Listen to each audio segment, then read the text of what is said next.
ہم یہ کہتے ہیں نبوت جو خدائی کے بعد سب سے بڑا منصب ہے، اس منصب میں بھی خواتین کو حصہ ملا ہے، اور اس کو باقاعدہ دلائل کے ساتھ انہوں نے ثابت کیا کہ حضرت موسیٰ، حضرت عیسیٰ، حضرت آسیہ کے بعد باقاعدہ وحی آئی۔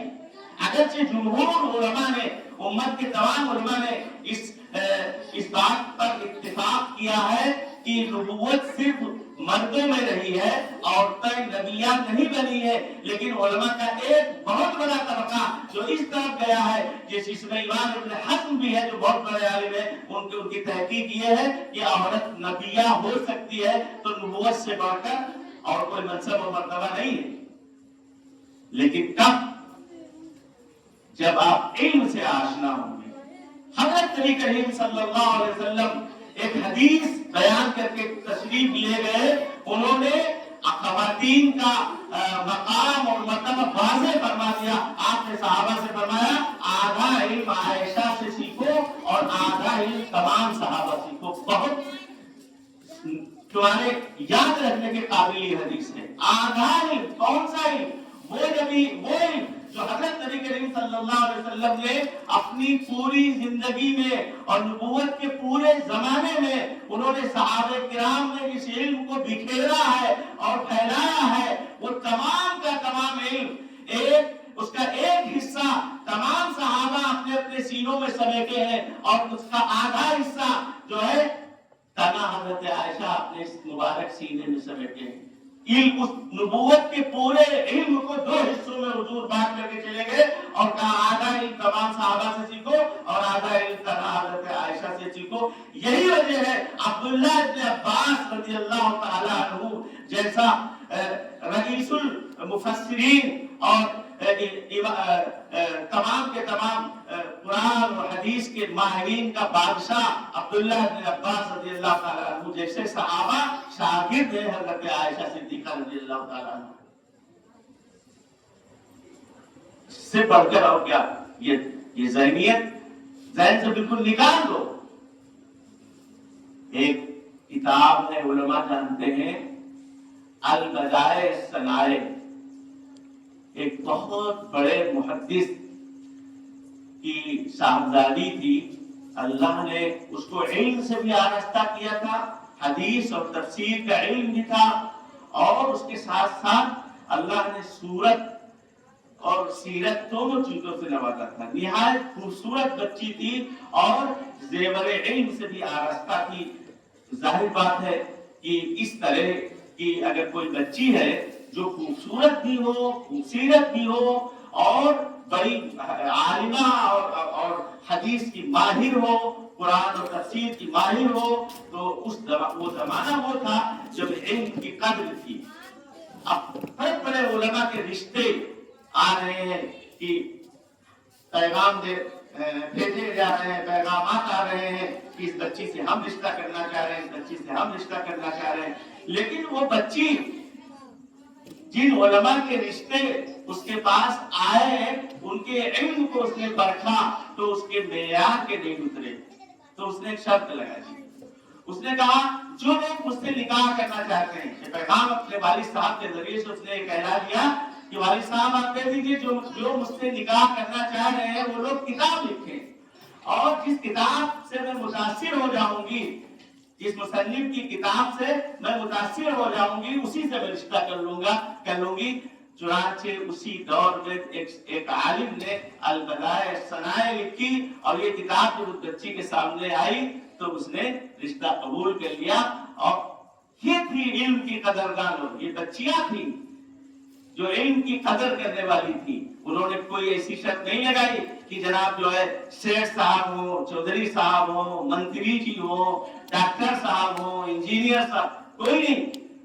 دنیا داری کا کوئی وہاں پر نام و نشان نہیں ہے۔ رشتوں کے لیے شرط کیا ہے؟ رشتے کے لیے کیا شرط ہے؟ علم والا۔ ہمیں علم والا چاہیے جو اپنے پاسنگ کا ہو، اپنے برابر کا ہو، اس سے ہماری نبھے گی۔ چونکہ کفو ایک چیز ہے نا، کفو کا مطلب برابری، برادری۔ اب تو اپنے یہاں برادری چل رہی ہے، اصل کفو کا مطلب ہے برابری ہو، چاہے برادری نہ ہو تب بھی چلے گا، لیکن برابری ضروری ہے۔ دونوں کا مزاج ملتا جلتا ہو، دونوں کے گھر کا ماحول ملتا جلتا ہو، تبھی وہ رشتہ ملتا ہے۔ تو اس بچی نے ایک کفو یہ بتایا کہ جو علم والا ہوگا وہ ہمارے کفو کا ہوگا، رشتہ ہم اسی سے کریں گے۔ بہرحال بات لمبی ہو جائے گی، اصل بیان حضرت مفتی صاحب کا ہونا ہے۔ تو بچیاں اپنے آپ کو بچوں سے کمتر نہ سمجھیں، اور ماؤں سے یہ گزارش ہے کہ بچوں کو بچیوں پر فوقیت اور ترجیح نہ دیں، اور بچیوں کو اس طرح کی باتوں کے اگر دل میں ہے تو اللہ سے دعا کرو، اللہ تعالیٰ تمہارا دل صاف کر دے۔ تم بھی تو بچی ہو، بچی تھی کسی آج ماں بن گئی ہو، تم تو بچی کی قدر کرو، اللہ کی بندی۔ ایک چیز تو یہ، دوسری ایک چیز یہ ہے جو آخری باتیں میں بیان کرنا ختم کر رہا ہوں کہ بچی کا تعلیم یافتہ ہونا اس لیے بھی ضروری ہے کہ جب علم آئے گا تو اخلاق سنوریں گے، کردار سنوریں گے، سیرت سنورے گی، انسان باکمال انسان بنے گا، اپنے حقوق پہچانے گا، رشتہ داروں کے حقوق پہچانے گا، ماں باپ کے حقوق پہچانے گا، اور سب سے بڑھ کر اللہ کے حقوق پہچانے گا۔ اسی لیے بچہ ہو یا بچی جب اذان ہوتی ہے تو سب سے پہلا سبق اس کو یہ دیا جاتا ہے، اس کی پیدائش کے بعد جب اس کے دائیں کان میں اذان اور بائیں کان میں تکبیر یعنی اقامت کہی جاتی ہے، تو بچہ ہو یا بچی اس کے ذہن و دماغ میں، اس کے قلب میں توحید، رسالت، اللہ کی اطاعت کا سبق، پہلا سبق پڑھا دیا جاتا ہے۔ اللہ اکبر، اللہ اکبر کیا ہے؟ اللہ سب سے بڑا ہے، اللہ کی بڑائی، اللہ کی کبریائی، جو کچھ ہوتا ہے اللہ کی ذات سے ہوتا ہے۔ اللہ کے علاوہ بگڑی بنانے والا، مشکل کشا، حاجت روا کوئی نہیں ہے۔ یہ سبق کان میں، اس کو توحید کا سبق کہا جاتا ہے، کان میں پہلی مرتبہ یہ سبق اس کے کان میں ڈالا جاتا ہے۔ اور اشہد ان لا الہ الا اللہ واشہد ان محمد رسول اللہ، یہ سبق رسالت کی گواہی کا سبق اس کے کان میں ڈالا جاتا ہے، یعنی توحید اور رسالت۔ پھر حی علی الصلاۃ کے ذریعے سے نماز اور اللہ کی اطاعت یعنی عبادت کا سبق اس کو دیا جاتا ہے۔ پیدائش کے بعد عقائد اور عبادات کا علم، ابھی بچہ پیدا ہوا ہے کہ اس کے عقیدے صحیح ہو اور عبادت کا علم وہ سیکھے، یہ سبق بچے کی پیدائش کے بعد اس کے کان میں پہلا سبق پڑھا جاتا ہے، یا کہہ لیجیے پڑھایا جاتا ہے اس کو۔